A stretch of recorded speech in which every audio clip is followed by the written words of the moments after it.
So, a very good evening to one and all present over here.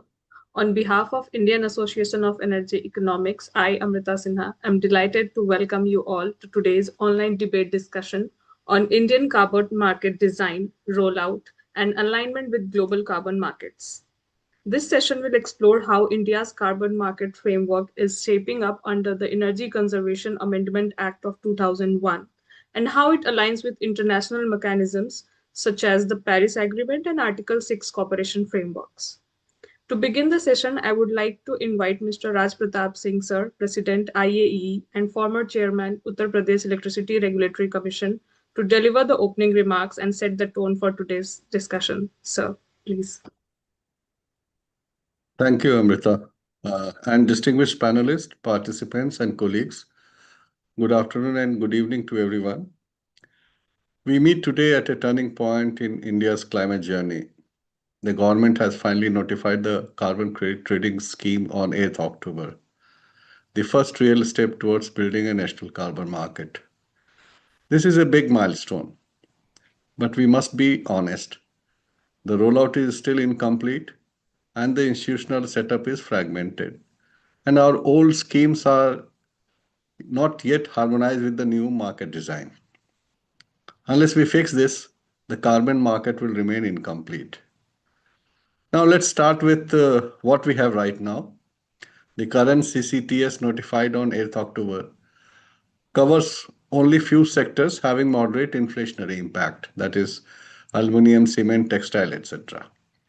But the other major emitters and high inflationary impact sectors like steel, fertilizer, and petroleum refining are still outside the system. These are India's significant carbon giants. So we are soft launching a market with modest base, while the real players are waiting on the sideline. Meanwhile, we also have several overlapping schemes running in parallel. We have got renewable purchase obligation, renewable consumption obligation, renewable energy certificates to push for renewables. Then we have energy saving certificates under the PAT schemes. And now we have carbon credit under this new compliance market. Each of these were designed for different purpose at different time. But today they overlap and confuse. There are multiple registries, separate compliance timelines, and no clarity on whether one credit can be used to meet another obligation. The result is policy congestion and too many instruments, not enough integration. Then comes the issue of institutional multiplicity. We have Ministry of Environment that leads the carbon market design and international linkages. We have Bureau of Energy Efficiency under the Ministry of Power to operate this. We have a Ministry of Power that handles RPO, RCO, RGO, and REC. Then we have Ministry of Commerce looking after carbon border adjustment mechanism. And we have got SEBI for ESG compliance. We have got Ministry of Finance, which decides upon taxation, accounting, etc. So, in all, about five ministries doing something important, but there is no single point of coordination. So, what does this leads to? This may lead to double counting of emission reductions between REC, PAT, and carbon credit, inconsistent monitoring and verification standards, confusion compliance cycle, weak price discovery, and ultimately poor investors' confidence. Add to this the fact that the carbon prices in India is proposed to be capped. Why I'm saying so? Because the Ministry of Power under the proposed Electricity Amendment Act has now proposed a non-compliance penalty of about 35 to 40 paisa per kilowatt hours.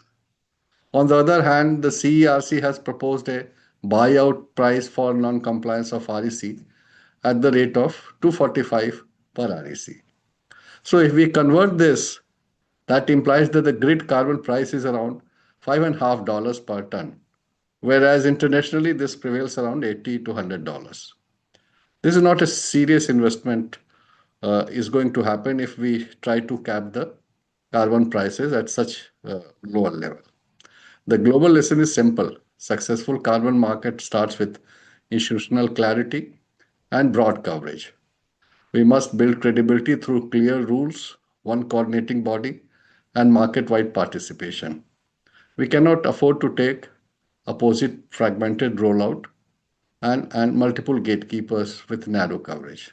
So, what we need to change? We must first have one integrated umbrella authority for monitoring, reporting, and verification, and also for registry and credit issuance, combining the role now which is split between many agencies.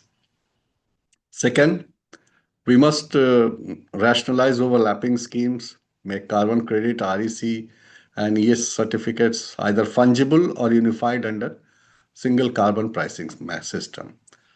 Third, bring in the remaining big emitters like steel, petroleum, and fertilizer, etc., to provide depth to the market besides credibility. Fourth, establish a high level carbon market council reporting to the Cabinet Committee on Economic Affairs to coordinate on the policy across various ministries. So, as we begin today's discussion, I suggest that we focus on the practical questions. How do we simplify governance? How do we harmonize existing instruments? How do we expand the coverage? And how do we make sure that India's carbon market is credible, liquid, and globally aligned? If we get the architecture right, this can be a game changer, a tool to drive both decarbonization and investment. If not, it will have very little impact. And with that, I conclude my views and invite moderator Dr. Gopal Sarangi to take the sessions forward. Thank you. Thank you. Thank you so much, sir. Amrita, I'd like to introduce the panelists. Please go ahead and then I can. No, so you can continue with introduction. Uh, very good afternoon to all of you. I think Singh sir has rightly set the tone of this today's debate. And this becomes crucial just to add on the fact that we have COP30 is around corner and there's a lot of debate happening. I think rightly you have pointed out how the integration does matter for a country like India. And the question of integration also holds good at international level. In fact, there is a discussion happening in the Brazil itself that there might be some kind of integration which is expected to be done at an international level. How different countries' ETS systems could possibly be integrated, and that will add to the credibility and liquidity, predictability of the market. So I think we are in the right time in discussion. We have eminent set of speakers. So may I request now Amrita to do this, and then I'll just spell out how we're planning to go for today's debate. I won't be taking much time. We have a great set of speakers today, and we will deliberate on some key issues that have been identified and highlighted by Singh sir. Amrita, the floor is yours now. Thank you, sir. So I would like to briefly give introduction of each of our panelists and welcome you all. Thank you for joining us today. We have Mr. Vivek Negi Singh, Joint Director from Bureau of Energy Efficiency with us. Thank you for joining us, sir. Mr. Hari Gadesar, Senior Climate Change Specialist, Climate Finance and Economics, Climate Change Group from World Bank. Thank you for joining us, sir. Mr. Ajay Kumar Sharma, Joint Director, National Accreditation Board for Certification Bodies. Thank you for joining us, sir. Mr. Arvind Bodankar, Chief Sustainability Officer, ArcelorMittal Nippon Steel India. Thank you for joining us, sir. We look forward to this discussion and gaining a lot of insights from this. So I would like to invite back Gopal Sarangi, sir, to take the discussion forward. Thank you so much, Amrita. So yes, the plan of today's debate is like this. So we have almost like 1 hour for our esteemed speaker to speak on in total. And what we have done is that we plan to divide the time into 3 different rounds. Each round would be lasting for about 20 minutes. And each speakers are expected and requested to limit their round deliberation to 5 minutes. So 4 speakers, 20 minutes total for each round. And then you total 60 minutes in total. And then you have 20 minutes for Q&A session and maybe summarizing a couple of more minutes. So that's the pattern that we plan to do. And as I said that we have great set of speakers today. And Singh sir has already set the tone of today's meeting.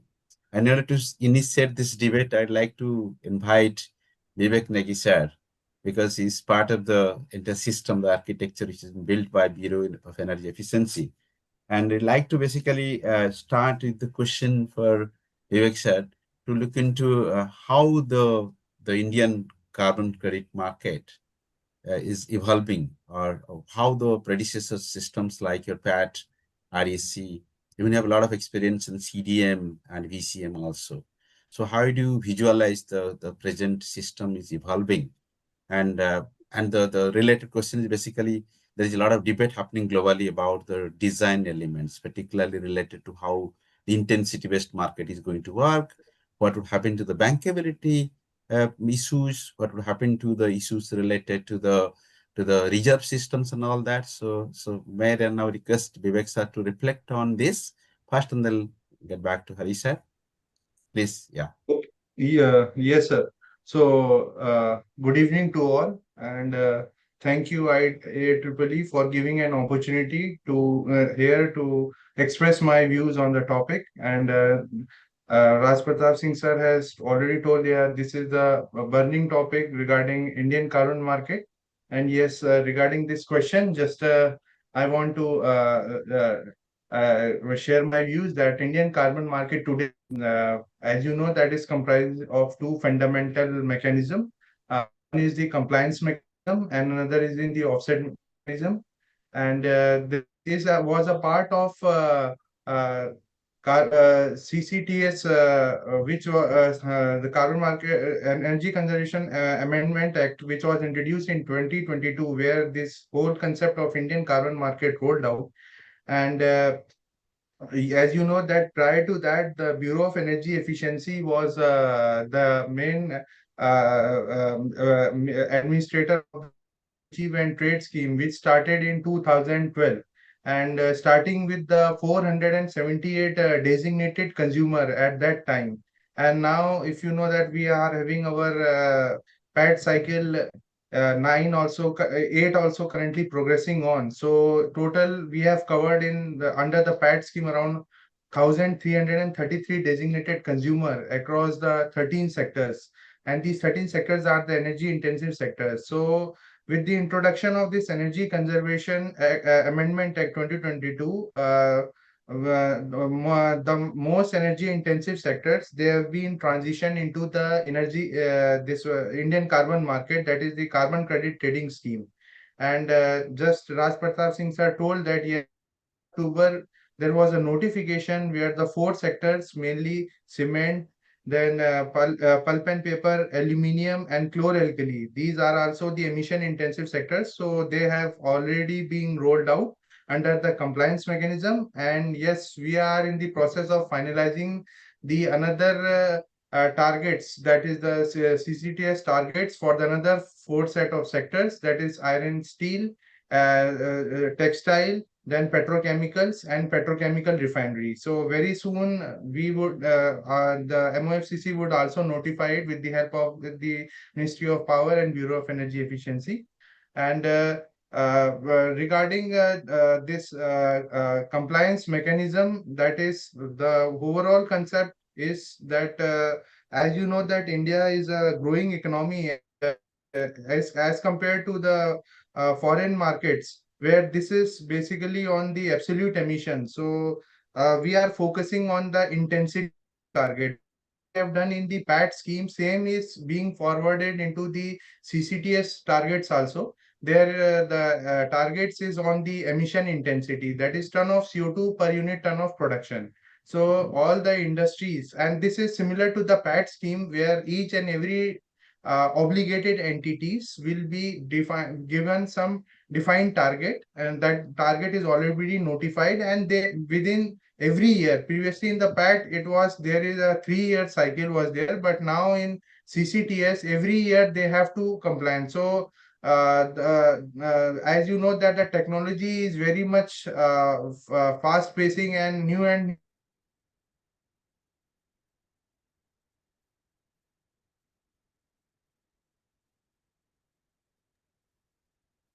I think we lost Vivek ji. Yes. So voice is not audible, Vivek. Vivek ji, are you there? Vivek ji, can you hear us? Maybe we lost him, so we can move to the next analyst and Yeah. then come back Maybe, again. yeah, we can turn to Hari ji. Mr. Hari, are you there? Yes, I'm here. Yeah. So thank you for joining. So you have a lot of experience in the Vivekji, are you back? Yeah. Okay, Actually, please, maybe you can continue and we'll come back again to okay, sorry. Actually, yeah, there was please. some miscommunication. Uh, There's some problem probably at your end. We again lost you, and I think we'll go back to Mr. Hari and then request because Hari sir, you have a lot of experience in the global climate and carbon context. You have worked extensively on the pricing issues, and one of the most debatable questions is around the carbon pricing. And if you look at the kind of carbon pricing evolving, so there are actually a lot of what do you call? Hello, am I audible now? You are audible, sir. We'll get back to you maybe in next round, sir. Is it okay? Okay, sir, no problem. I Okay. think, yeah. Right. So we have this issue of pricing. On the one hand, we really like to there is discussion happening that carbon pricing should be Paris aligned. On the other hand, this might create some kind of a problem for developing countries like India because if you align it is the carbon pricing with the Paris Agreement or Paris aligned carbon pricing discussion happening, that might create some kind of a negative impact for the small industries. So how do you see this conflict? How do you look at how the carbon pricing evolving in the global context? And particularly when you talk about this carbon pricing in the context of the Paris Agreement, and particularly in relation to the limiting the temperature to 1.5 degree. So we'd like to hear back from you. Thank you so much, Gopalji, and also good afternoon, everyone. Good morning from Washington, D.C. First of all, thank you so much for this invitation. It's been a while actually since I participated in Indian-led session, and I'm glad to be back. So thanks again for posing that question. Yes, it's like no, I don't need to. I think start with the experience of the World Bank in terms of helping countries both on carbon pricing and carbon markets. But I think let me set some context here. So now this is the 10 years after the Paris Agreement was endorsed by nearly 200 countries. Now we are in a completely different place. So a decade ago, I think we were all actually talking about 4-degree heating by 2100, and then today I think the projections are close to still not in a good shape, but of course 2.6 or so. So this shift reflects an extraordinary surge for many things. One, of course, we all know the clean energy deployment in many countries. I think that's basically where we made an impressive progress, I would say. But most importantly, the stronger policy frameworks. I think now there's a policy database that, of course, that Oxford maintains, and based on that one, I think there are hundreds of actually policies that countries introduced in the last 10 years. And then most importantly, the mainstream of net zero as a common global goal to tackle on climate change. Of course, we've been hearing some criticisms on the how actually the country's plans are genuine and credible actually to meet these net zero targets. But the point is, more than 80% of the global economy is now covered by net zero targets. I think that's an impressive and progress, I would say, in the last 10 years. Among all these developments, I would argue that the carbon pricing, the developments on the carbon pricing front stands out. Carbon pricing is no longer an abstract data, an idea. It has become one of the key policy toolkits in the policy landscape in countries, shaping the markets and also, of course, investment choices that investors make, especially the private sector make. So I'll highlight two things. One, how is actually emerging globally, and then how, and the second one is how countries like India can balance its dual role. I mean, as Gopalji, you mentioned, of course, always the challenge is balancing between meeting the climate goal, Paris goals, and then while pursuing the development. Uh, I'm sure everybody here knows about the annual state and trends report that World Bank publishes. As per the latest report that we published in June this year, there are now almost like 80 active carbon pricing instruments, 43, I think 43 carbon taxes and 37 emission trading systems across the world. and and then coverage, of course, has expanded to a substantial share of emissions. So, of course, right now one would argue that no, okay, because it's only just about 28% to be precise, which is very far from actually, the levels that we need. But I think if you compare to what the levels were a decade ago, I think it is a huge progress. And then, but I think the positive side is that many major economies, especially the large middle income economies, are in the process of adapting the carbon pricing, especially like India, Brazil, Vietnam, Thailand, Indonesia. So all of these countries actually are in the process of adapting the carbon pricing, and then of course you will never reach to the level that we wanted unless the big a big player in the market, that is United States, actually become part of this thing, and then of course we all know the complexities with that one. But I think but that is not stopping actually other countries from introducing. There are several drivers, I mean, like for why carbon pricing has started actually, the way that we are in jurisdictions basically employing carbon pricing as a fiscal tool. Means like given also the the debt situation and then fiscal space many of the economies that have at the moment, and but also using this as a policy lever, I mean, like to help manage broader economic issues, especially the introduction of the border carbon adjustments. And then most importantly, the carbon pricing mobilized record public revenues. As per our report, I think they now these actually are generating $100+ billion. And then most importantly, many countries are already channeling these actually, or over half of these revenues to the climate or fiscal priorities. I think that's an excellent. Of course, we have seen, I mean, some of the challenges with earmarking these revenues for specific purposes in many majority of the economies, especially in the developing world. Channel these revenues to the general budget and then use it for multiple purposes. But we have many examples where economies actually earmarked for a specific purpose, especially in the Latin American region. And we also see in the carbon, in the state entrance report on carbon markets. Of course, we know the challenges, but they are maturing. But though it's imperfect, and then there are still actually persistent bottlenecks, especially on supply and demand side.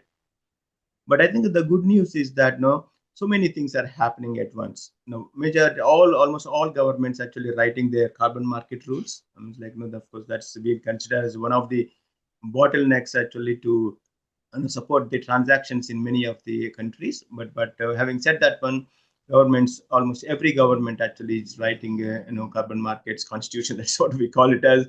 And then private sector is experimenting with new forms of demand. I mean, especially we have seen emerging new areas in the removal sector, and then UNFCCC, of course, I'm sure everybody here is monitoring actually what UNFCCC is doing when it comes to the finalizing the rules that are necessary for operationalization. So in this year COP, I think, as you mentioned, of course, though there is no major agenda on carbon markets per se, but I think the at least the positive thing that we hear or we see is the three things. One, there is an effort actually to bring an alignment across the board when it comes to the carbon pricing. So that is, of course, a hugely challenging task. I think here, my understanding is that, of course, the presidency is not actually trying to see if every ETS systems, for example, or carbon taxes actually across the board is can be aligned to the same level and then be connected. But I think to establish a coalition so that the countries can start talking about and understanding what are the best practices, how actually we can learn from each other. So that is the one effort. I mean, this whole idea of a carbon pricing coalition, or it used to call as a carbon pricing club, that was championed by Germany a decade ago. But I think the fact that that idea is coming back reflects the need for having some kind of a coalition at the world level that talks to each other. Yeah. The second one, I think Pratap Singh ji actually has rightly mentioned about the challenges with this MRP. So there should be some kind of a standardization, especially when it comes to the MRPs at the facility level or the product level. There is it is very much fragmented, and then each country uses their own. And then we have seen tremendous challenges, especially in countries that have started implementing these systems in the last 5 years. It's like, China is a classic example, and then of course I can name many in Latin American countries where MRV has become one of the major issues, because if you don't get the MRV right, actually, then everything actually falls apart. So the second objective, I think the CASP presidency also and put forward is like, how do we actually help countries to standardize some of these things? And the third one, which is of course also interesting to many of us here, is the on the international carbon market, especially on the voluntary carbon markets. So there, the agenda actually links to the contribution, mitigation contributions, which is different from the mitigation contribution units, for example, under Article 6.4. Here, I think the aim is basically to see how do we incentivize the private sector to contribute to the mitigation agenda in the countries, without of course claiming for different purposes. So that's again a very complex and challenging idea, but again that's actually on the table. And then Brazil presidency actually wants to bring some coherence to that particular agenda, and then see if there is some momentum that could be established. And then, of course, there are multiple things that are going to happen. It's like, African countries are working on what they call as an African principles. And then, of course, there is another effort by VCMI to establish a coalition to grow carbon markets, and then bringing, and so again, that is to support the demand side regulation, which is actually completely missing at the moment. So like, how do we actually help private sector to identify the role for the carbon credits or carbon offsets for meeting everything. So far, it's like, if you see the SBTI or the ISO net zero standard, which is under development, they're all actually not supporting the broader agenda that we all have, actually, like in terms of like creating a new demand channel from the private sector. Now, another point actually you raised, for especially for developing countries, two objectives as you highlighted, the need for emission reductions and then supporting the development goals often collide. That's we all know. It's actually maybe a decade, for us to say that when in all our economies, emission reductions and then the growth are decoupled, like what we are already seeing in advanced economies like EU. So what we have observed in working with 35 countries right now under the Partnership for Market Implementation initiative, I think some of these aspects, I think Singhji already talked about what should be done. It's like, across the board, it's like, all countries have begin with the phased and then sector targeted pricing. It's like, power and then industry are the obvious choices, because that's easy to MRV and then easy to control. But again, so that's actually how they started. They started gradually, broadened, and then tightened the caps. I think that's very, very critical. But I think there should be certainty there. Like, the government needs to have a certainty and how actually they wanted to tighten these caps or raise tax rates and with a predictable schedule. So that's actually one thing. Singapore, South Africa, Chile are some of the examples actually where this practice has been well established. And then, of course, the another thing that many of the countries also look for is the revenues, right? It's like, it all depends on, again, how actually you design your system. So the revenue opportunities for absolute based targets versus rate based targets is completely different. It's like, so how actually, what is your priority, development priority? Is it actually emission reductions? Is it actually revenue generation to for meeting different things, including of course the fiscal aspects? So how do you actually design your system and then deploy these revenues to accelerate the the transition that is needed? And then I think one very, very critical point. So maybe we can come back to you in the next round. Yes, I think I will be stopping actually. So then my last point actually is that carbon pricing does not happen in vacuum, right? So that means like these price signals alone are insufficient. There are other complementary policies that we introduce, but again, they all actually needs to be very carefully designed. Pair this pricing with industrial policies, subsidies, and etc. So they actually sometimes create a negative incentives. So how do you actually ensure that these policies are implemented in complementary manner, but they're not actually conflicting with each other?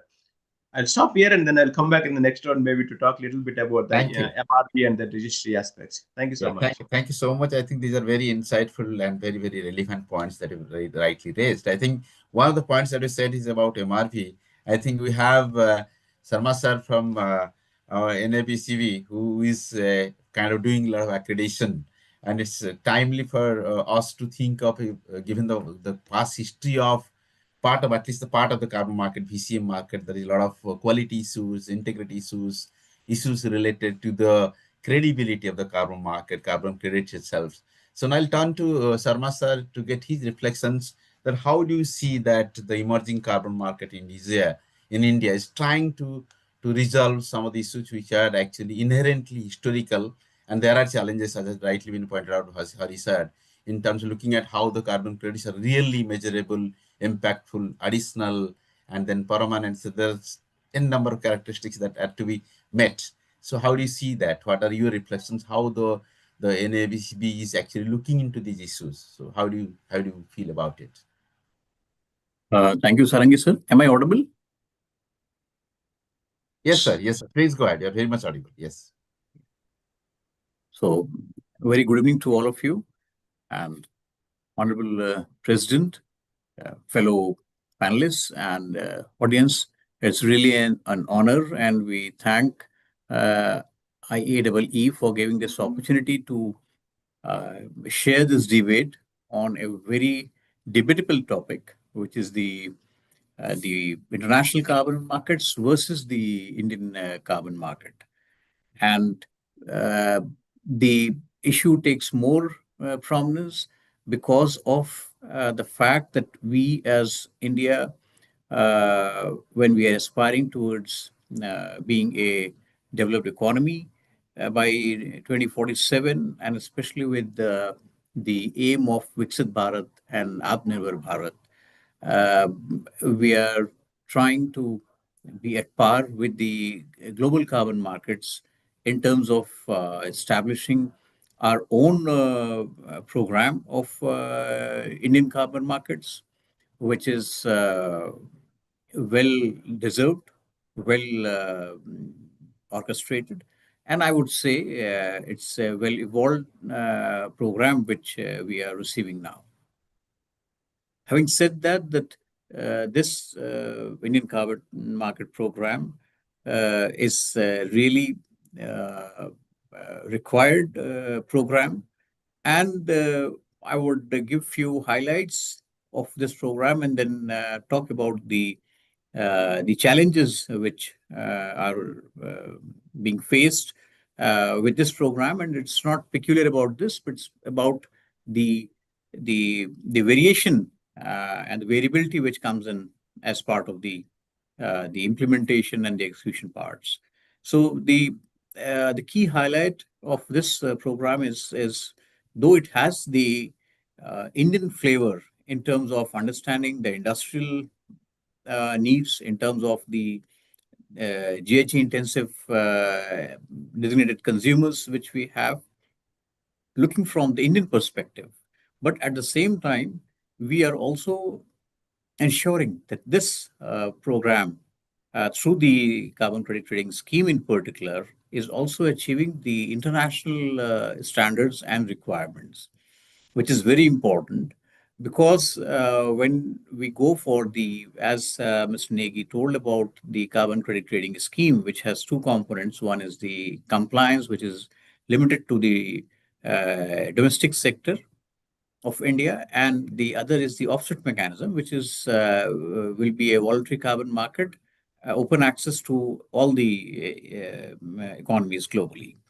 Hence, it is in this space that the international equivalence is really important, so that when we trade, we have all the norms, all the benchmarks, and all the standards in terms of the international equivalence.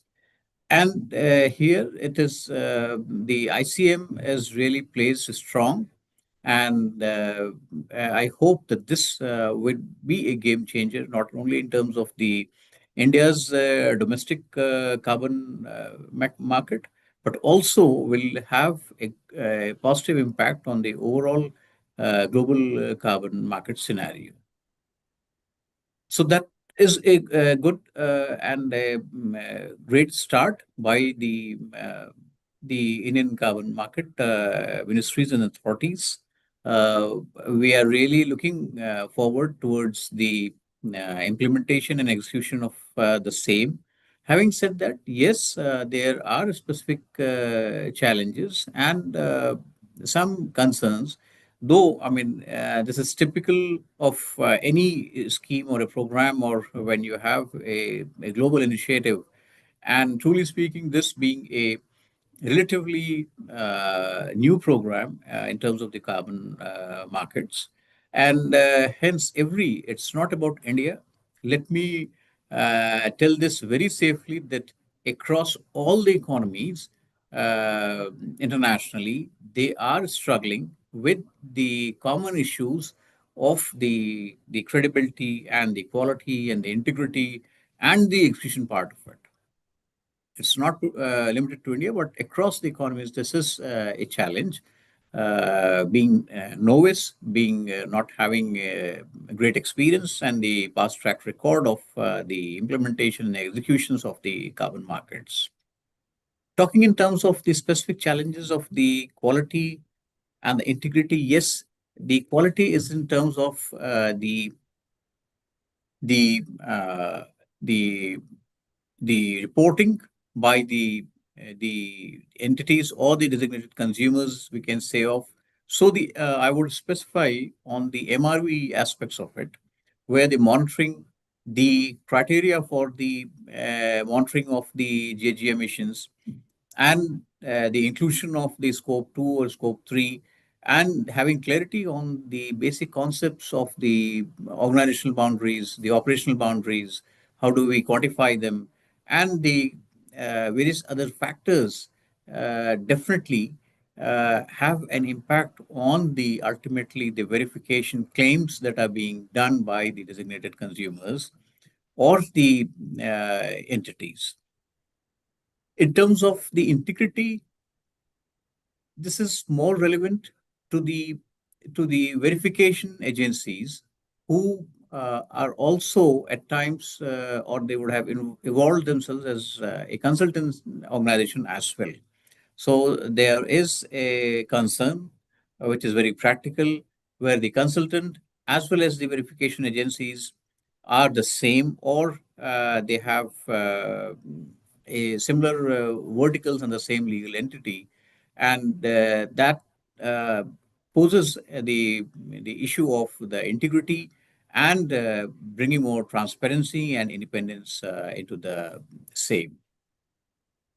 Talking in terms of the credibility, it is again the credibility would come also uh, with a big factor, which is the competence, the technical capabilities, the organizational capabilities of understanding the carbon markets, the criteria, the standards, the regulations, and the various methodologies which are the guiding factors for a voluntary carbon market GHG reporting. We have various methodologies against various VCM schemes. So, understanding those methodologies, understanding the various industrial sectors to which this is applicable, even whether it's for a big project or a small project or a medium project.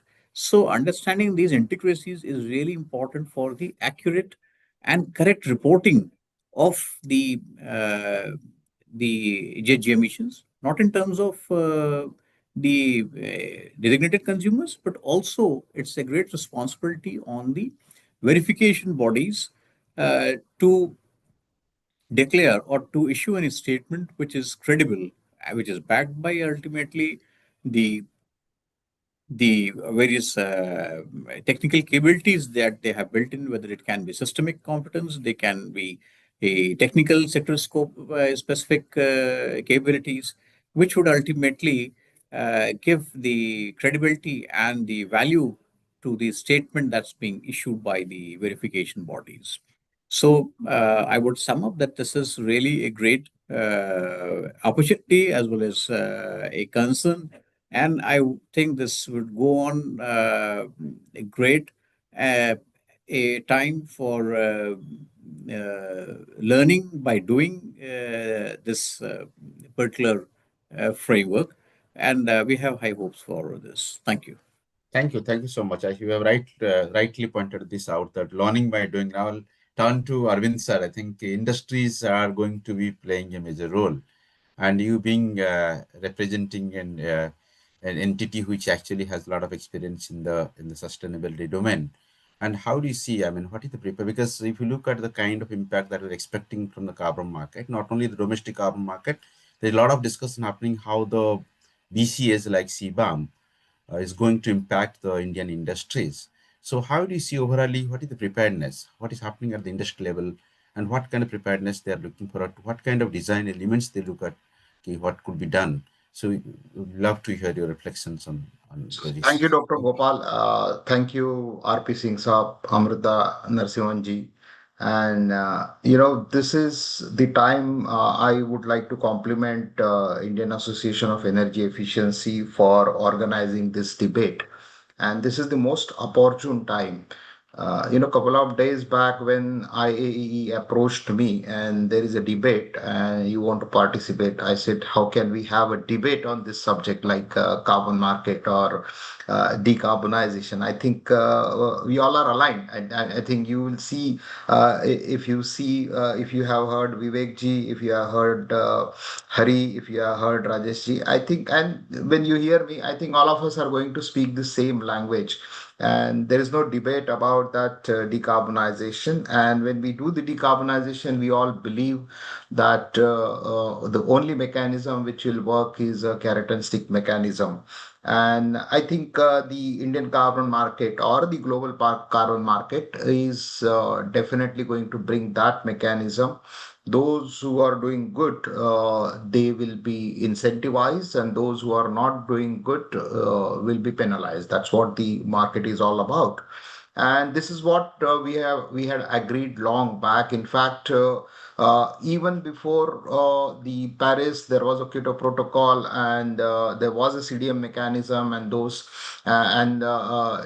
based on my experience, I have about more than 3 decades of experience, 10 years with fertilizers and petrochemicals, 10 years with steel, and 10 years with cement. I'll put together all of my most of my plants were a part of PAT scheme earlier, and some of my projects were also registered under the Kyoto Protocol in CDM.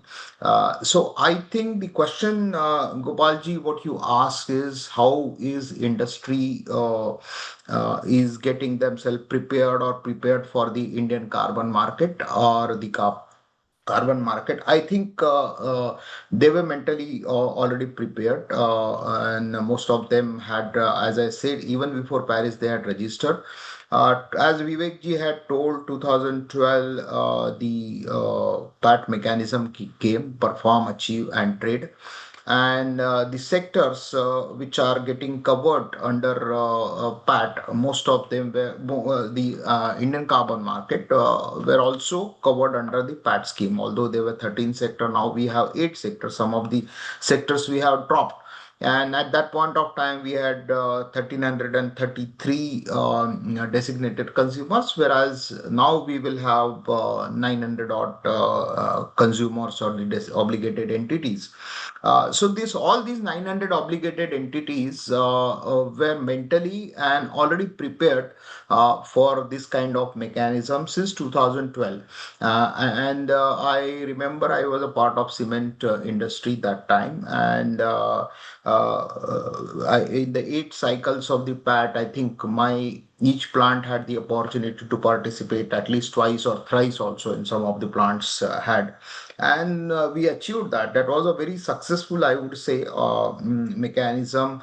And if I'm not wrong with the numbers, I think we saved about 100 million tons of CO2 equivalent, oil equivalent, and that comes to around 250 million tons of CO2, and saved about 40,000 crores of rupees by that. So the industry was well aware of what needs to be done and preparation.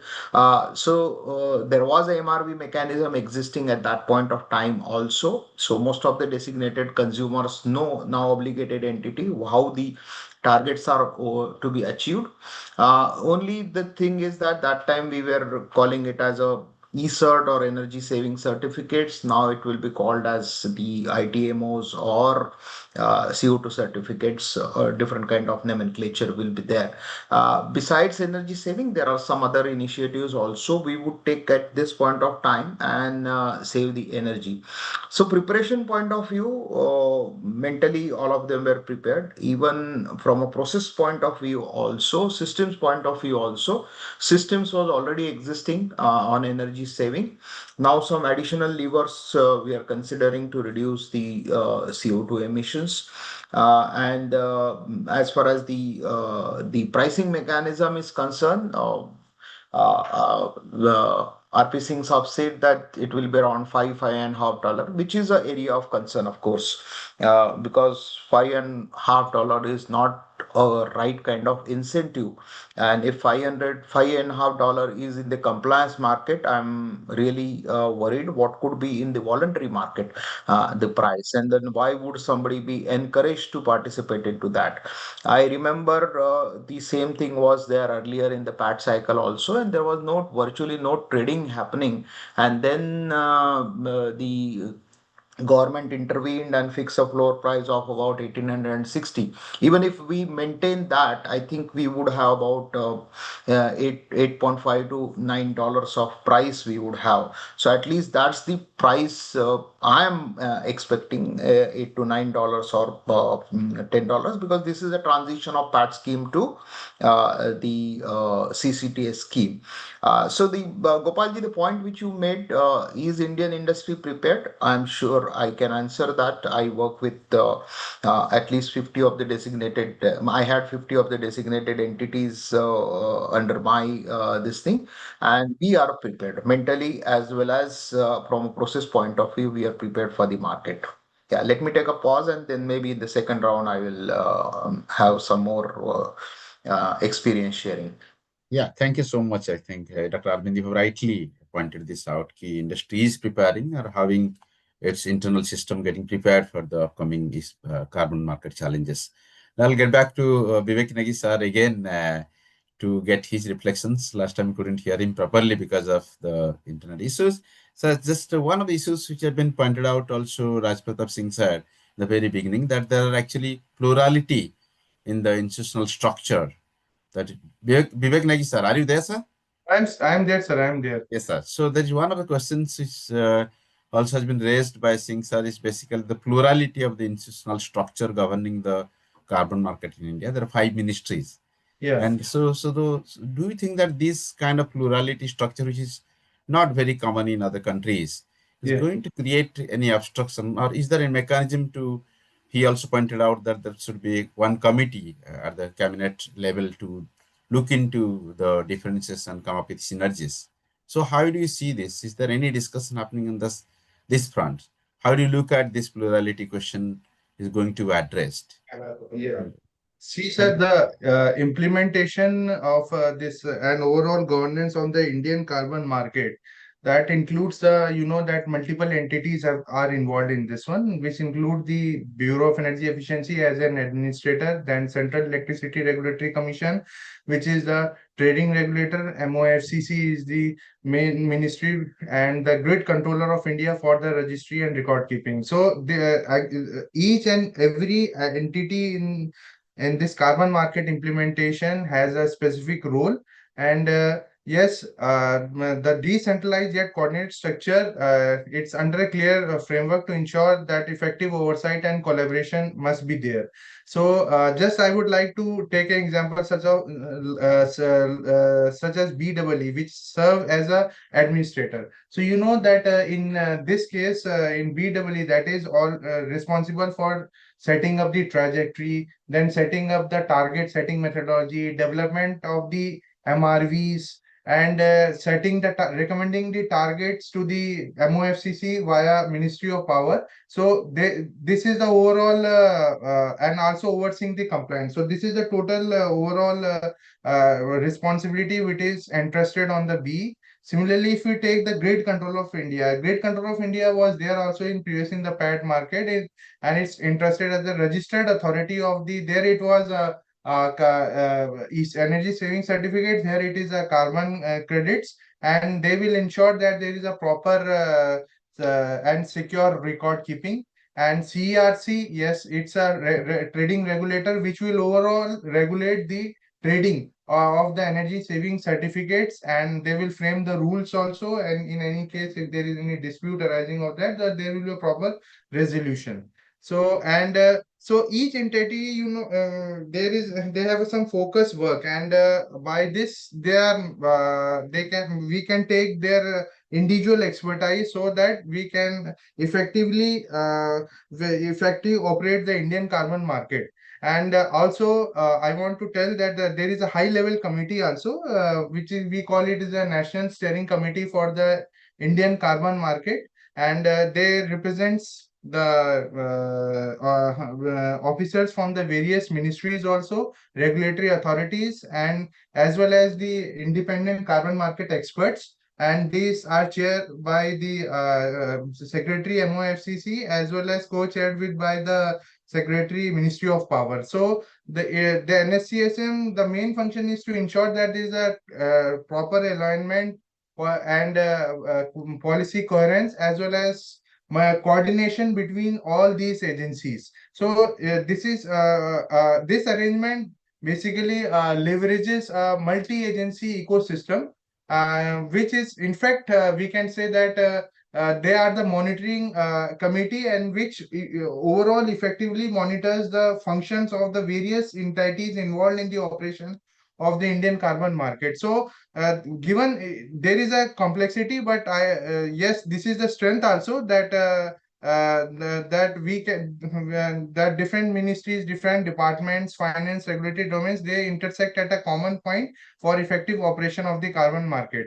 And similarly, for example, if we case consider also we have the involvement of the National Accreditation Board of Carbon, board of for certification body. Ajay Sharma sir is here, so they play a very key important role, because just like in PAT, we have got impaneled accredited energy auditors.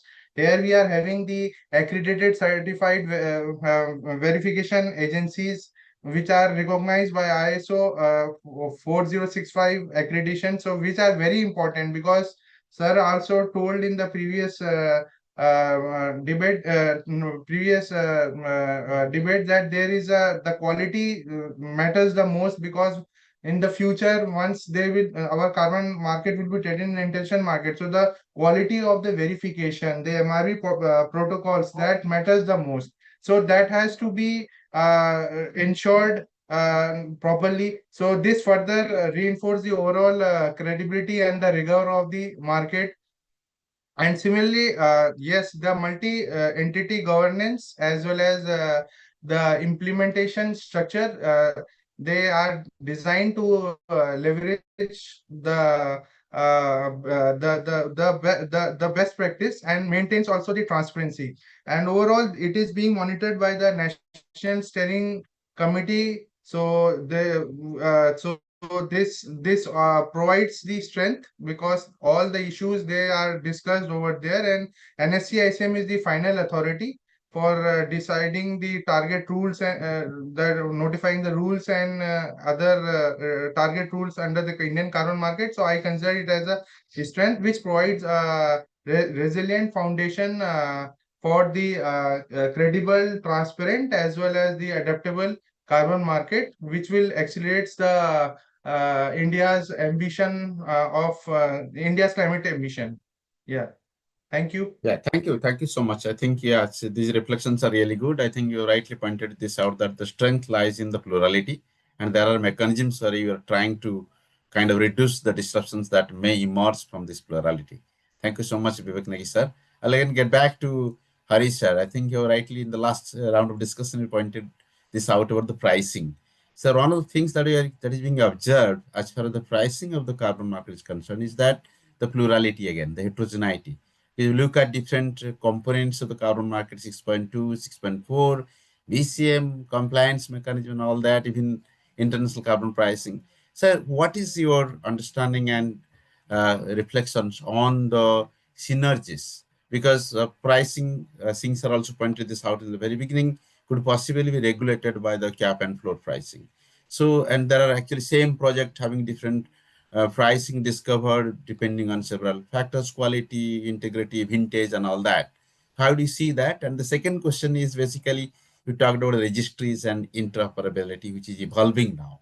And if we really want to get your reflections, maybe requesting you to limit your reflections to 2 to 3 minutes because we are almost like running out of time. Yeah, thank you, sir. Please, yeah, go ahead. No, thank you, Gopalji. So, no, I think as rightly mentioned, and also I think the others mentioned. So India is not alone in the the complexities we all actually raised in this debate. So every country is, of course, like struggling to understand what is the interplay between the domestic carbon pricing and with the international carbon markets. I think one could argue that now, okay, the pricing is what actually that determines, and then the how actually that pricing evolve again depends on the how robust the system design is when it comes to, of course, so ETS, how robust you set your cap, and then how credible actually the methodologies that actually you develop, and then how the strict actually the MRV requirements are, because again we need to see the compliance costs that will be imposed on obligated entities, and then what it means basically for them in terms of the incentive structures actually this create.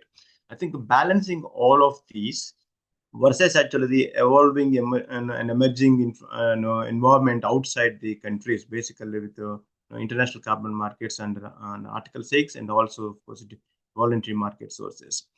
There are, of course, like demand side challenges that that countries needs to look into, where actually these credits will needs to be transferred to, and then what purpose, and then what price actually they will fetch. So I think that, as already pointed out, I mean, it's like if $5 is what actually is what is going to be the prices that are imposed, is it actually sufficient incentive for them? I think that might be the one of the reasons why India has looked into the way they look to for establishing their positive lists, which of course, like some would argue that no, of course these are all good in terms of like on the paper, but where is the bankability of these projects? So how actually then you establish the incentives for that is a big question. So the way the countries are approaching, in at least what we have seen, and globally, is that so they basically, of course, are identifying the sectors that will, of course, will be relevant for the carbon markets, especially for the international level, and then what, of course, like type of the credits that they can allow to the domestic carbon markets. And then what is the percentage that, of course, that one could allow? We have seen examples like the Chile that is almost like allowing 100% actually for the offsetting purposes, versus other systems where, of course, they're only allowing the 5% of that.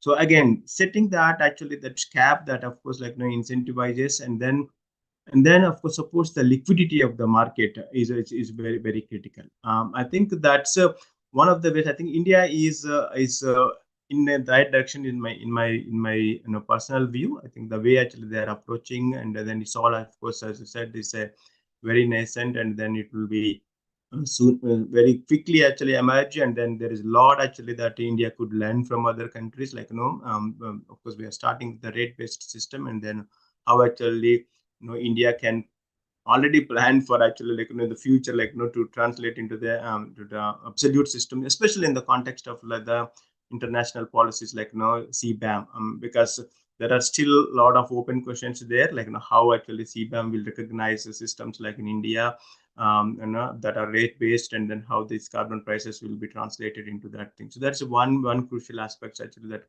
countries needs to look into.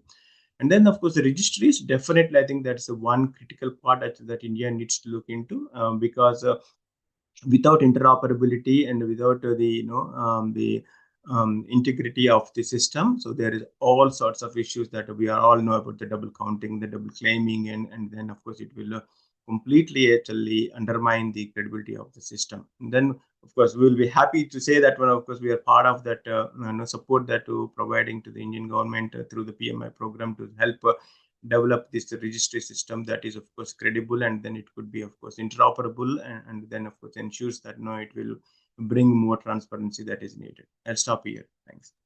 Thank you so much. I think it's very, very relevant to, in a way, India is evolving to move towards a regime where the interoperability could be possible. And I'll get back to Ajay Sharma sir. Again, the question of credibility and the integrity is definitely very, very prominent questions in the Indian carbon market. And I think this question gets more pronounced because you have now multiple, what you call, pillars of carbon market, voluntary carbon market 6.2.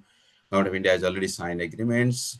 So how do you see this actually evolving? What kind of role NABCB is going to play in how is it positioned in terms of creating the standards and looking at how accreditation could possibly be done so that the carbon credit quality gets up or gets increased so that we are actually in a position to compete with the international carbon market, as has been pointed out by Harisha just now. Would sir Right. please reflect on this in maybe 2 to 3 minutes? Thank you. Yeah, sure. You're absolutely right, Sarangi sir, that the carbon markets, if we talk in terms of the VCMs, uh, there are many voluntary carbon market schemes or programs which are running. And talking specifically of Indian context, we have seen there are categories of the so-called veterans in the market, which are consultant agencies, or they can be verification agencies. And we have also seen uh, ambitious startup companies who intend to join this bandwagon of VCM. And it is in this sense the issues of quality and integrity play a key role. Talking specifically of the quality, it is we are having a key responsibility and a challenge always to ensure that the audits through the various compliance mechanisms, this is being ensured. We have a very strong mechanism which is internationally prevalent and accepted, is the mechanism of accreditation. So through the accreditation process, and which also mandatorily entails about the independence, the impartiality requirements for any organization to carry out the audits and the MRV and issue their statements. So these two are strong tools with which we are able to ensure that the credibility of the statements that are being issued in the market is credible. They are technically balanced. They are have gone through the process of a review, and then they are issued to the various client markets. And talking in terms of the CCTS, the carbon market in the Indian context, we are fortunate that we have the Bureau of Energy Efficiency and the various ministries, the other regulators involved into it. And by virtue of that, we have some good control and overall supervision of for this scheme, not only on the obligated entities, but also on the verification part as well. So this would certainly help us in ensuring the quality and the credibility of the verifications of the various carbon credits that shall be verified and shall be claimed by the various entities. One point would I would like to stress here that the integrity part is also a challenge, and it's a very difficult part to cope up.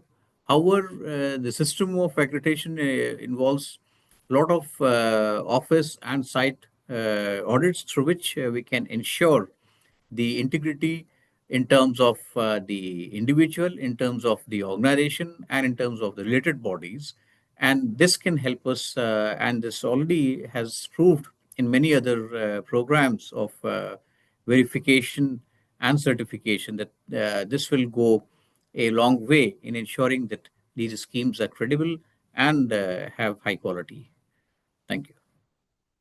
Thank you. Thank you so much. I think these are really, really important points as well. The credibility question is concerned in Indian carbon market. I'll now get back to Dr. Arvindji. I think industry is again a very, very important stakeholder.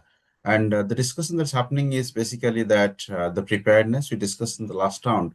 I think the most important question is basically the fact that when you talk about preparedness, sometimes also they say they face varying compliance schemes. Maybe domestic ETS market will have requiring different kind of compliance mechanism compared to what the PCM, CBAM is requiring. That's one question. How do you see that industries are actually positioned in terms of looking at that? Because when I talk about design elements from the domestic ETS, that might not be in conformity with what is expected from the CBAM.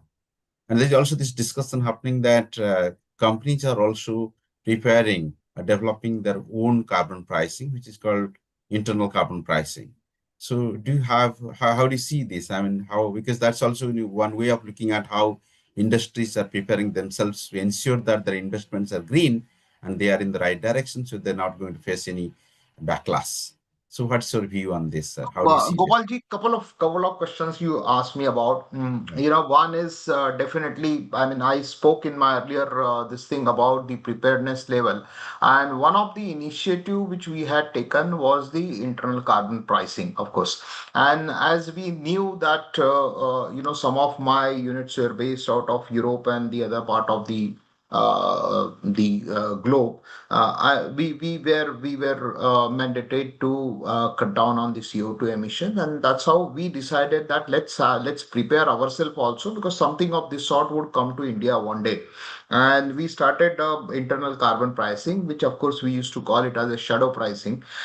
Initially, we started with something around $10 at that point of time per ton of the CO2 emission. What we have been deciding, how that was used is, while evaluating a project. Earlier, it was only on the financial performance or the NPVs and ROI based on that we were evaluating a project. But then we started, adding a carbon price also to it, and we used to call it as a adjusted ROI with the carbon price. And then based on that, the decision we started taking. I mean, I would not be honest if I say that 100% of the project was evaluated like this, but at least there was a beginning we had done. And while we had still taken some calls to have the project which had emitting more, but at the same time financially viable or made a business sense. But that's what the beginning we had done, and that was done at least 10 to 12 years back. And that is now paying, of course. Now it's moving to when the carbon mechanism is coming up, carbon pricing mechanism, sorry, internal carbon, sorry, the Indian carbon market is coming up. That's actually paying us. Now coming to the global ETS, where the European ETS, where the allowances, cap and trade system is there.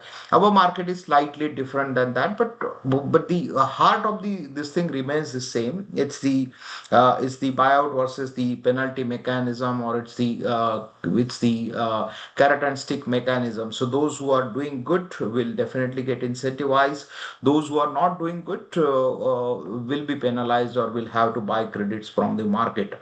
Earlier days, what used to happen, we used to take a lot of initiatives voluntarily, like RE100, EV100, all those kind of initiative, and we used to shell out some money. I remember when we were the first one, even before the Paris, we to commit for RE100 initiative, and at times we had purchased the renewable electricity at nine rupees a kilowatt, 10 rupees a kilowatt, whereas the grid power was available at 6 rupees or 7 rupees. So we paid 2 rupees extra at that point of time, and that way we had 16 to 21% of our portfolio into the green. But then eventually we realize, and many industries realize, that these kind of initiatives are only giving us a goodwill and is not really adding to the bottom line, or it's actually eroding your bottom line. So how long we continue with the goodwill? While goodwill is very good when you want access to capital and market valuation is concerned,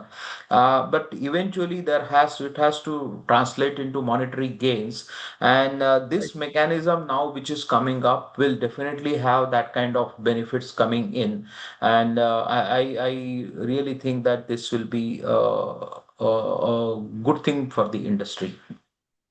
Thank you. Thank you so much. These are very interesting set of reflections that I got. Since we don't have much time, we will go for last round, but there's one common question for all of you, just to reflect in 30 seconds, that how do you see that what kind of major challenge and what kind of opportunity exists for India when you look at the emerging carbon market in all forms? So I'll start with Vivek Negi sir, and then we'll take it around Hari sir, and then Ajay sir and Arvind sir. So how do you see what are the biggest challenge and what kind of opportunity that you see when you look at the Indian carbon market? Maybe sir, in 30 seconds to 1 minute's reflection. Okay. Sir, the opportunity is big because all the actually just I told you that most of the industry sectors, they have been transitioned from the PAD to CCTS, and they are the major chunk or guzzlers of, you can say, they emit more emissions as compared to other small industries. So we has notified them, and the advantage is that yes, they want to remain competitive, and yes, they will be incentivized through the carbon credits and all this thing. But yes, the challenges lies with the technologies, because the technologies, the newer technologies, they are the novel technologies are very much not new to the Indian perspective, and we much more. Technology has to be developed. We have to invest in research and development also, so that financing is also a major issue with the industry, because industries are asking that yes, we want finance so that we can be able to procure these technology and deploy it. So this is the major challenge. But yes, if the fair price is arrived at the exchange, so definitely that could be minimized. Thank you. Thank you, sir. Yeah, Hari sir. Yeah, I think the biggest challenge in my view is India's ability to support the price levels that is needed. I mean, like, because my worry is that if we don't get our act together and then streamline and consolidate and then look into the impact of all other existing policies into the domestic carbon crediting market. So I think we will still continue to struggle actually with the price. Of course, we can talk about the need for the MSRs and etc. To support this kind of a thing. I think, but unless you have a full clarity on the interplay between these different things, which is of course not only India's problem, but in other ways also in technical terms, we also call it a water bet effect. Actually, what the regulations actually will have a impact on the price cap levels and then the effectiveness of these programs. If we do not actually get that sorted out, I think we will continue to have these low price levels and then less incentive structures. I think that's maybe there. I think the MRV system, the robust MRV, I think is one of the ways actually to look into better understand how actually these getting impacted. But again, at the though at the coordination at the highest level is one way, but I think like EU that they established a reform working group basically to look into these all kind of things and then come up with a solution that will be most relevant. Maybe some of those kind of things actually might be relevant in the Indian context as well. I'll stop here. Thank you, sir. Yeah, Ajay sir, if I just get back to you on this In quickly. my What view, is the biggest challenge would be the technical capabilities and identification of various GHG emission reduction projects to be termed as additional or a novel, not the business as usual. And I think the biggest opportunity is that India can today claim uh, that it stands tall and in the foray of the global economies where we have a strong carbon market for India with all the necessary ingredients to be at par across the world. Thank you. right? Thank you so much, sir. Last but not least, Arvind sir, There how are do you lots of reflect on this? challenges, I would say, especially for the hard to bed sector like us, because Right, low-hanging fruits we have already plucked in the PAT scheme. Now it's all hard measures we'll have to take. Renewable energy is one still area which is little bit of exploration we can do, but other than that, there are lots of challenges. I prepared two roadmaps, one for cement and one for steel, and on an average, $150 will be required to cut down on CO2 emission. For cement and steel, of course, it's very, very difficult. Cement has inherent CO2 because of the raw material, which is calcium carbonate, whereas steel also, those who are on blast furnace route, coal is the integral part of this. So getting rid of this will be very difficult. As far as carbon market is concerned, liquidity will be a big challenge, because if people are not able to reduce CO2, who is going to sell the credits in the market? And I don't know what will happen. I have been asking this question to be many times. If there is no liquidity, who is, even if I save some credits, I would like to bank it for my future requirements and I would not sell that. So in such situation, what actually happens? So that's the big question that is going to be a challenge for this market as well. thank you so much. I think all these are really, really very impactful particular discussions, and all these points are really relevant. Now we'll thank you all. I think this discussion has been so amazing so far. We'll go for a Q&A session, Amrita, now, and we have Yes. a few questions lined up. Maybe I can read those questions, and I request any of our panelists could reflect on those questions. We'll start with one question: is what is the most effective way to measure and verify emissions accurately and fairly across sectors? Also, how do you prevent double counting and especially linked or voluntary carbon markets? Anybody like to react back, intervene on So this? I may talk about being from the industry side, and there are various protocols and tools. At least 13, 14. I know protocols globally. The one which is most popular is the JG protocol, and also sectoral protocols are available like World Steel Association, Global Cement and Concrete Association. They have their own protocols. So as for that, especially the CO2 calculation, if CO2 is theoretically calculated, there's no way we can measure the CO2 actually. So it's calculated on the mass balance basis.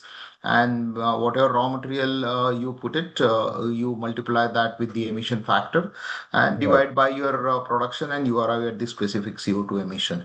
Double counting, scope 3, yes, there is a lot of this thing on double counting, because someone's scope 3 will be someone's scope 1.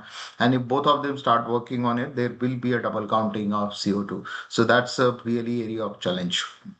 Yeah, thank you. So one of the important questions also raised about the price volatility particularly. So the question is, would India need mechanisms like MSR, just like in European Union ETS? So may I request Hari sir to reflect on that, because he has a lot of experience on this. No, I How- think yeah. So yeah, definitely. I think because it again depends on like what is the ultimate objective here. That is it our concern is the price fluctuations, or is of course is also that we wanted to cover or control the quantity. of the allowances or credits that are available. So depending on that one, of course, the system functionality will change. But I think so far the experience of the EU is that MSR is proven to be successful. Of course, there's still, of course, they are now looking into the improvements to the MSR as well as part of the ETS2. But I think I would argue, given the past experience in the Indian market, and then of course, given the variable factors that of course might impact on the both the price and the quantities of that thing, I think yeah, definitely I would see that the role for the MSR, and understand of course BE and others are already working on the concept, and then hopefully that will be put in place. But yes, I would argue that MSR is very much needed in the Indian context as well. Thank you. Thank you so much. I think this is really relevant in Indian context going ahead, given the design principles of the market as evolving. Sony sir has asked this question. He wants to understand the views of experts on the extraction of shadow carbon price in the Indian power market through an emission constrained economic dispatch. So you have this emission constrained economic dispatch in the power sector, which is new one, along with the security constraints and the cost constraint. And so how do you see them together? Anybody like to reflect on that? Emission constraint in the power sector, and then how do you link that to the extraction shadow carbon pricing that's happening, particularly in the context of internal carbon pricing in the industries? Is there any linkage or any no? Okay, we'll go for best. It is actually a complex topic. In fact, I would urge actually, I think it is Sushil. So we have actually published a report recently, carbon pricing in the power sector. So there we talked a little bit about it. Doesn't go in detail about this particular concept, but I think yes, I think it all depends actually. What the administrative capacity, and then how actually effective actually that one could actually implement these things, and then that will impact is the key challenge. But yes, I think this particular topic merits actually additional discussion, I would say. Yeah, true. Yes. This is an unexplored area which requires probably more research and coming up with some kind of a solution to this. The next question is more generic: impact of carbon cost and export competitiveness, and that's being debated and discussed in the context of BCAs, and particularly in the context of European Union CBAM. Hari sir, would like to reflect on that? No, I mean, it's so it's very.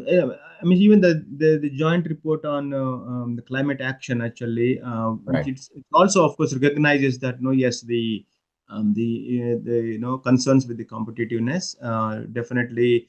I think that's also one of the reasons why EU also has now gone back to the boardroom, and then they're basically relooking into the simplification of the CBAM, these kind of things, right? So definitely, I think it all depends again, how we design our own system, and then again how the MRV is robust enough, how compatible it is basically to look into that thing. We have a CBAM exposure index, for example, for different countries, depending on different sectors that they export to this thing. So I think that could give us some idea about what is the competitiveness concern for the India. But this is the political also, not just only a technical issue. But I would suggest that one, yes, definitely this is the one area that every country is looking very carefully, and then adjusting their internal carbon pricing instruments accordingly. Right. We discussed about carbon pricing also. There's one more question on carbon pricing, basically looking at the heterogeneity in the carbon pricing in India and internationally. How do they differ, and what are the reasons behind the differences? Vivek Negi sir would like to say something about it, the carbon pricing differentials prevailing in Indian context internationally. Which question, sir? Your views on difference between your views on difference between carbon pricing in India and internationally. Okay. Mr. Saket has asked this question, yeah. Okay. So, sir, in India, definitely, as Arvind Bodhankar sir has also told that yes, it's basically a demand and supply gap. And as you know that in our recently notified sectors, and we are going to notify in the future also. So we have kept targets, not means middle one, not so much easy and not so much tough. So I hope that yes, we can able to get the good pricing of the carbon in the near future. And I don't know about the international whether they can be able to match with the international, but yes, in India we are expecting good price of the carbon Yeah, through If our I Haris, may would you like add, to add actually, compliance anything? yeah, mechanism.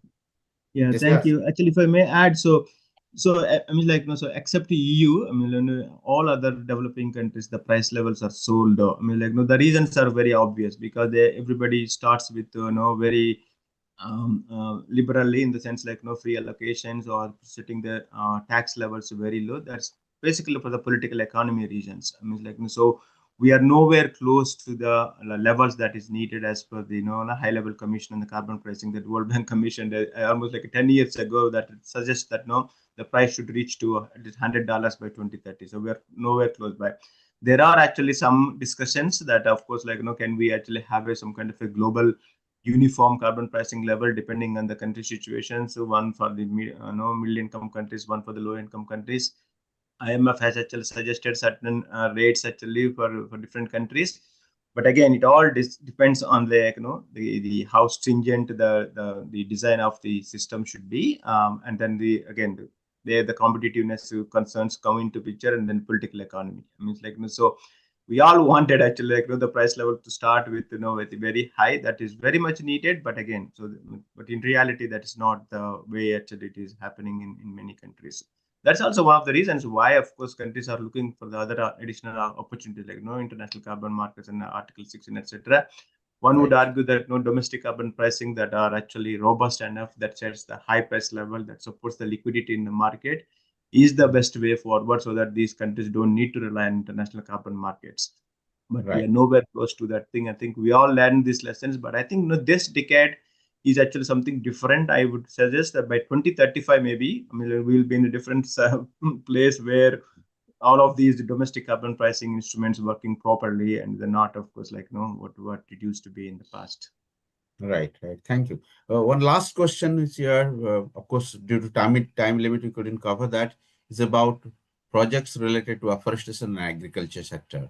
So it said that they generate carbon credits since they are net credit generators. They can trade in carbon without keeping it for themselves for future.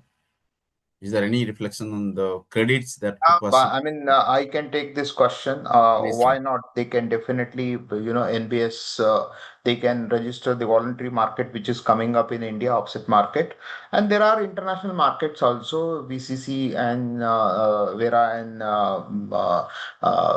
all the other markets are there. They can register this project, they can generate the credits, and they can keep it for themselves as long as they are not in the compliance market. And I'm sure, I'm confident that agri sector would not come under the compliance mechanism. So they can generate the credits as long as they want and sell it in the voluntary market. Eventually, I am requesting BE and Vivek ji to, allow fungibility between the credits from the voluntary market and use it in the compliance market so that they also get the benefit of it. Yeah, thank you so much. I think we just to have add, had sir, an. just to Yes, sir. add. Please, yeah. Please, Yeah, sir. yeah. So we have already, just to add, Arvind Badankar sir, we have means we have already published this mangrove methodology also, Yeah, yeah. and we are also going to develop the program of activities for the offset mechanism also. So Mhm. these are the major developments in case of this agri offset mechanism for the agri forestry and all this. Right, right. Thank you, sir. So this is an area which actually doesn't have any end. I mean, it's an unending area, carbon market. There's so many things evolving, but given the time limitations that we have, we need to stop here. There are so many questions coming up. And just to reflect quickly, I think we have had a very interesting set of discussions. And thanks to all our eminent speakers being here and deliberating issues which are very, very prominent, burning, and that those issues really require a lot of thought-provoking discussions going ahead. Many things are emerging, just to as highlighted by Vivek sir, there are problems, but there are also we are finding out ways to resolve these problems. Hari sir reflected on the several issues, how internationally carbon pricing issues are getting more and more complex, and there are also ways of trying to integrate, bring synergy and all that. Rightfully, Ajay Sharma sir also said the need for strengthening the accreditation mechanism, and Indian, NSAB is trying to looking into those issues so that the carbon market gets streamlined. And Arvind sir rightfully brought out the issues at the industry level, and how industries are preparing themselves to kind of encounter the heterogeneity that is evolving in terms of the carbon pricing and all. So I think we had a fantastic discussion. We had a lot of participants attended today, a lot of questions, and discussions went so well. And I'm sure that this must have given a lot of food for thought to our participants. It must have given a lot of directions of how the questions which have been raised by Raj Pratap Singh sir in the very beginning. I think most of the questions are discussed elaborately, and really thankful to all speakers, Raj Pratap Singh sir and the FSR team. Now I hand it over to Amrita for the final concluding remarks. Thank you. Thank you, sir. So on behalf of IAE, I would once again thank all the panelists for joining us today and for this very insightful and fruitful discussion. I would thank all the participants who joined us and gave really good questions to think upon. I hope you all are going back with some thoughts, as Sir said, and to come back with the next session where we'll have another intense discussion. We'll share the YouTube live link with you all via social media and email, where if you have missed any particular part, you can go back and revisit the recordings. And we'll also be sharing a short article kind of event highlight, which will cover the crux of the discussion. So looking forward to see you all again in the next debate discussion. Yeah. Thank Before you. we conclude, we'll also like to thank Nasimam sir for all his support and ideating it and taking it forward. We're really thankful, Nasimam sir, for his graceful presence and pushing me hard to bring this forward. Really thankful to you, sir. Thanks a Thank lot, you. sir. Thank you, everyone. Thank you, all the panelists, for a very, very good webinar, and all the audience. Thank you so much. Thank you, sir. Thank you. Thank Thank you. you Have a very great much. day, great time. Yeah. Thank you so much. Thank you. Thank you. Thank you. Thank you. Thank you. Bye. Bye all. Thank you.